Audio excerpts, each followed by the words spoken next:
Masukkan ayam. Jadi guna bahagian kaki, leher dan juga isi ayam dan tulang ayam ya. Terpulang pada korang nak guna bahagian apa. Okey, ini untuk anggaran seekor ayam. Basuh ayam bersih-bersih, kemudian masukkan ke dalam kuali. Masukkan bawang besar merah. Bawang kena banyak ya untuk masakan ayam masak Bangladesh ni. Anggaran Cik Lee guna 6 ke 7 biji yang besar-besar. Masukkan sahaja. Masukkan daun ketumbar. Masukkan ubi kentang. Tak perlu buang bahagian kulit dia, just cuci bersih-bersih. Okey, Cik Lee potong 2 saja.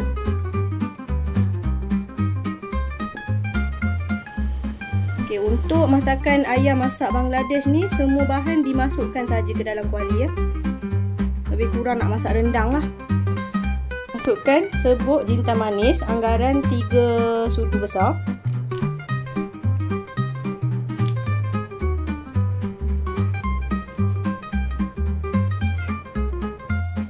Jintan manis yang telah dikisar.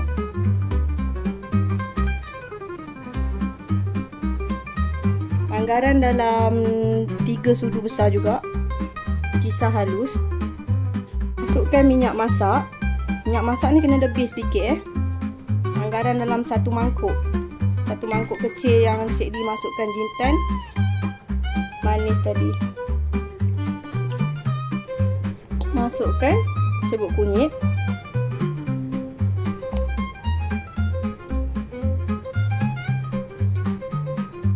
Masukkan cili padi, anggaran 20 biji, potong belah 2 ya.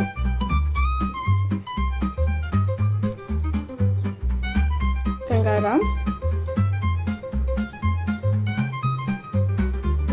Ajinomoto, ikut rasa.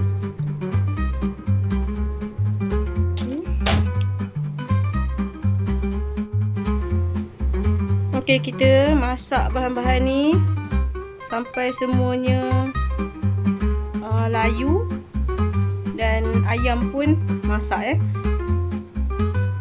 kita biar semua bahan-bahan ni semua mencair lah. Kalau tak cukup minyak, kita akan tambah minyak lagi.